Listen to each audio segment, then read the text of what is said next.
Hey friends, it's Kurt from Transformative Journeys. It's been a little while since I put one of these up.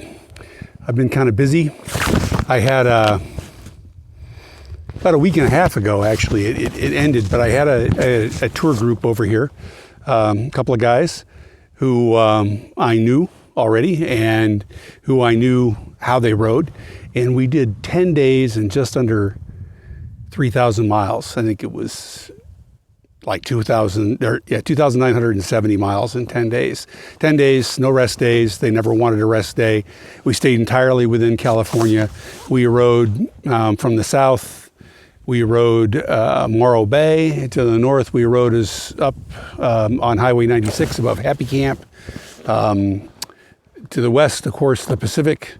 And to the east, I think the furthest east we got was, or the closest Nevada we got was Kirkwood. We went up there just to show them that I wasn't kidding about all the snow having closed a bunch of the passes, although that pass, Highway 88, Carson Pass, was open.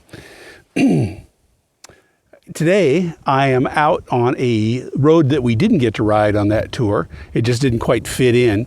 We had to do a lot of improvising on that tour because of road closures and a few technical challenges we had with the bikes. But we got all those resolved, and we had just a great time. This road that I'm on today is one of those secret stash roads. In fact, I probably haven't been on it, I'm thinking, for 4 or 5 years.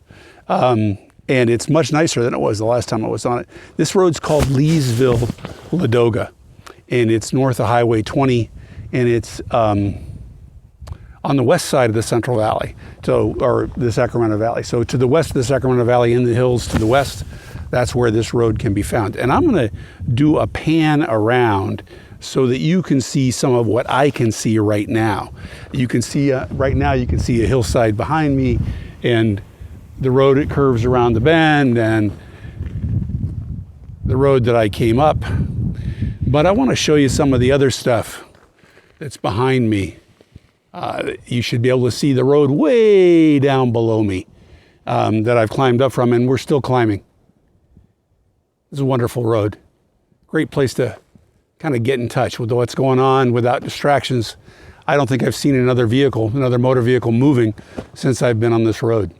And I just one of the things I wanted to talk about is when you come back from a big trip like that, frequently, like we took 10 days to ride, and I know that for me, I had a whole bunch of things pile up while I was gone, tons of email, all sorts of other issues that, things that you need to address. And I'm sure it was the same for my collaborators, my guests, that when they got home, they had a ton of things waiting for them to do.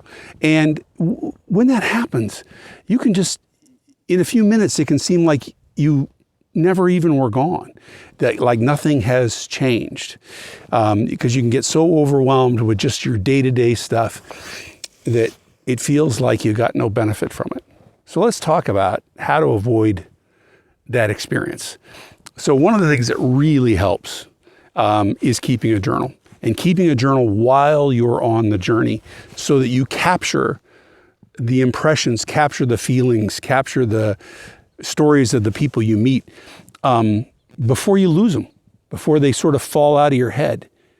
And then when you get back, it's also important to reflect on those things, to have them as resources for when you get back, to remind you of the experience that you've had, and remind you of what you've learned, and remind you of what there still is to learn from the experience that you had, how to integrate everything that happened so that it becomes part of you rather than just something that happened that you can kind of falls out of your memory. So do that. Keep a journal. Review it. Write in it more when you get back. Write how your feelings change. Write new views that you have. For me, I had some new learnings on this trip, and I had some repeat learnings of lessons I haven't sufficiently integrated the previous exposures to those lessons. So that's what I'm doing. I'm working on making sure that I integrate those experiences. And that's what you should do. Whether you go out with me, whether you go out on your own, write down what happens, write down how you feel, write down who you meet, write down what you see, and then review it. So those are my words for today. I hope you get out and can ride a road like this and see countryside like this. When I'm out here, I always think this is what California must have been like 100 years ago. You know, now California is the most populous state in the union, but because it's pretty big, there are vast portions of it that are strikingly empty. And frequently, as the place where I am right now, they're really beautiful. So get out, ride your bike, get to know yourself better, find out what's going on. Talk to you soon. Bye.